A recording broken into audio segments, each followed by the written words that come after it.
city management qui va nous occuper ce soir pendant environ 1h30, 1h45, a été accepté par la grande majorité des associations de commerçants, puis voté par le conseil communal, et pourtant, il y a débat, il y a contestation, il y a des arguments qui s'entrechoquent, la preuve que cette séance de rattrapage était sans doute nécessaire.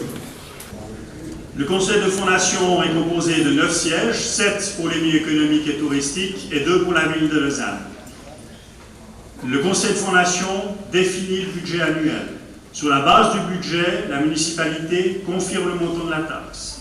L'administration prélève la taxe, déduction fait des frais de taxation et de perception, l'intégralité du produit de la taxe est reversée à la fondation.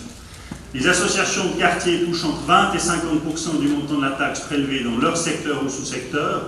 C'est une notion très importante, contrairement à ce qu'on a pu entendre. Le montage juridique ne permet pas qu'un franc donné à Chailly soit dépensé au centre-ville. L'entier, l'argent d'un secteur reste dans le secteur. Maximum 30% de la taxe sera affectée au financement des projets servant les intérêts de tout le commerce lausannois, à constituer le fonds de soutien ponctuel, puisque en plus de l'argent que les quartiers vont toucher, ils auront la possibilité pour des projets importants de déposer une demande et d'obtenir un soutien supplémentaire financier pour organiser des activités. Le city management, contrairement à ce qu'on a pu entendre, est composé de 1,5 postes. Toutes les fonctions sont régies par des mandats de prestation. À titre de comparaison, une ville québécoise, Drummondville pour la citer, 80 000 âmes, emploie 5 emplois plein temps pour ce projet. Notre objectif est de démarrer doucement, d'évoluer, de construire, et avec les années, si le projet fonctionne, s'il marche, eh bien, on peut envisager d'augmenter le nombre de postes. Le sol permettra de financer les projets d'intérêt général. Il s'agit de mettre en place des projets en fonction des moyens dégagés par la taxe est calculée sur la base des équivalents plein temps. Ça, c'est valable, pas compris dans le calcul de la taxe. Pour le commerce de détail, seuls les vendeuses et les vendeurs sont compris pour le calcul. Pour les cafés-restaurants, seuls les serveurs et les serveuses sont compris. Les parkings payent 10 taxes. Le budget est estimé entre 1,5 et 2,3 millions de francs par année, dans une participation de la ville de 730 000 francs sous forme de mandat de prestation. Le règlement d'application offre toutes les garanties nécessaires pour que les commerçants restent maîtres de ce projet. Il faut agir avant que les autorités ne le fassent à notre place. Permettez-moi de m'arrêter 30 secondes sur ce point, il est fondamental.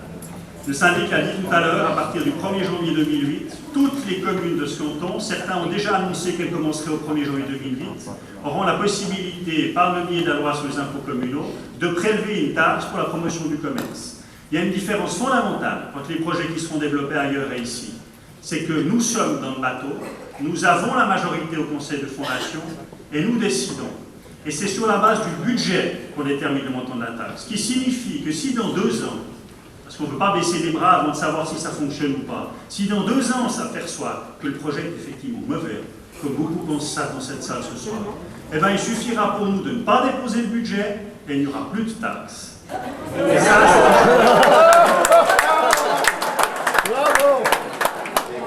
pour la première fois.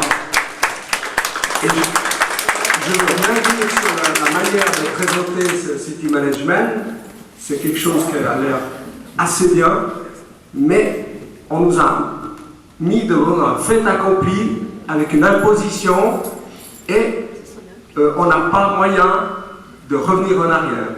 Et ça, c'est du totalitarisme qui ne peut pas être accepté comme ça, froidement. Nous sommes des commerçants, c'est difficile pour tout le monde, on doit lutter tous les jours, on sait notre peine pour garder le personnel, pour garder les affaires. Mais de se retrouver devant une feuille où on vous demande de payer, c'est les vaches à lait qu'on traite tout le temps.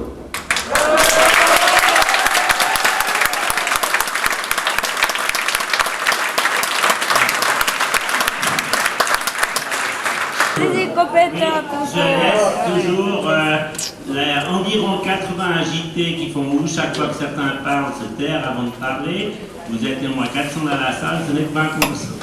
Maintenant, donc, il y a au moins 320 qui suivent en débat. La question qui se pose maintenant qui m'a été posée, je crois qu'alors elle montre soit le cynisme, soit la mauvaise foi.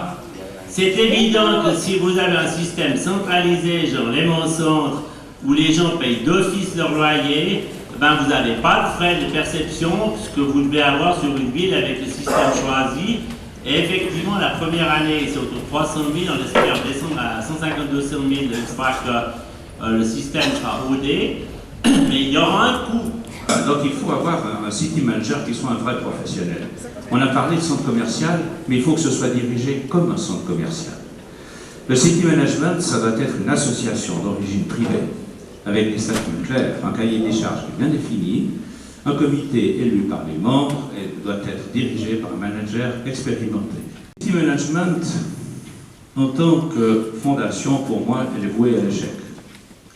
Parce que c'est un cercle fermé, c'est quelques personnes qui dirigent, c'est assez proche du totalitarisme, de la dictature.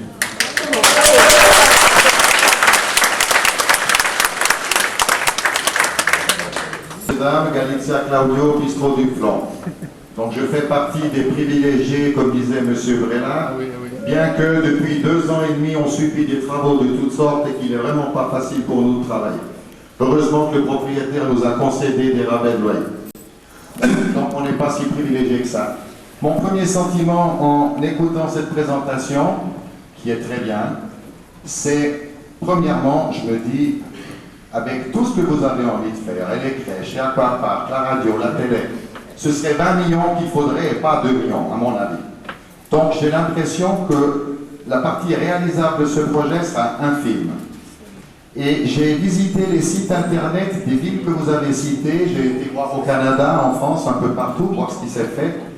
Et j'ai le sentiment qu'ici, chez nous, on veut mettre la charrue avant les bœufs, c'est-à-dire d'abord demander de l'argent aux gens, et ensuite essayer d'imaginer ce qu'on va faire.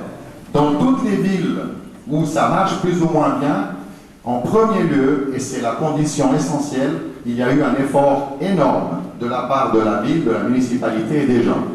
C'est-à-dire, dans un premier lieu, il faudrait que la ville fasse un effort conséquent, comme vous l'avez si bien dit avant, pour le stationnement de courte durée, pour la sécurité, pour l'accessibilité, et après, on pourrait faire des animations intéressantes et demander de l'argent aux gens.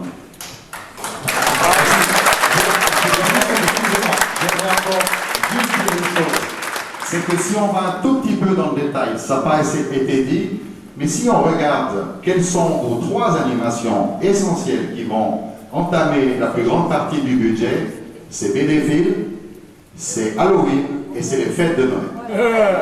Les fêtes de Noël, je pense qu'on n'a pas besoin d'animation particulière, c'est la meilleure période où tout le monde travaille plus ou moins comme il faut. Halloween, je pense que c'est une fête qui ne va pas apporter beaucoup de monde, et Bénéfil, ça servira à couvrir le déficit annuel.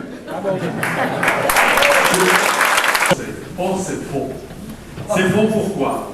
Ça a passé comme une lettre à la boîte le 12 juin, en 2e lecture. Mais le 5 juin, à partir de 4h30, vous n'étiez pas présent, je crois savoir. Vous aviez certainement une bonne raison de ne pas l'être. Eh bien, les débats ont duré plus d'1 heure, précisément sur l'article 3 bis et précisément sur la lettre D. Et à cette occasion, répondant aux nombreuses questions qui ont été mises en plein homme, Madame la conseillère d'État Jacqueline Morer-Mayor a notamment déclaré prendre l'engagement au nom du Conseil d'État que le chef du département et les services chargés de l'acceptation des règlements communaux qui lui sont soumis veilleront à garantir une stricte égalité de traitement entre les différents acteurs économiques, cette égalité qui n'est pas totalement respectée dans le projet qui nous est soumis maintenant. Il faut absolument éviter de créer un millefeuille avec de nouvelles taxes et ne pas contraindre des petits commerces à fermer définitivement. Aussi, je serai bref, messieurs, je vous fais une proposition. La parole, je m'y attendais pas qu'on donne la parole à tout le monde comme ça, mais c'est très bien parce que ça devrait être un débat contradictoire. Qu'est-ce que vous faites, monsieur Brella, de tous les contractuels qui chassent nos clients comme des lapins? Qu'est-ce que vous faites de ça? Ça, pour moi... Monsieur... Il s'agit d'un modèle interactif.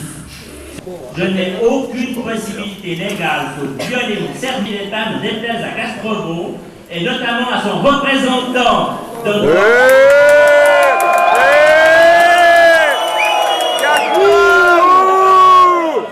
Démission! Avant de se faire désavouer par faut te calmer, hein? Tout seul. Va à Berne! Je pense que si j'étais à sa place, j'aurais déjà compris. Ouais, bah calme-toi! Alors on payera pas. Allez! Démission! Démission! Démission! Démission! Démission! Moi je préfère aller aux poursuites, mais je paierai pas. Ça, c'est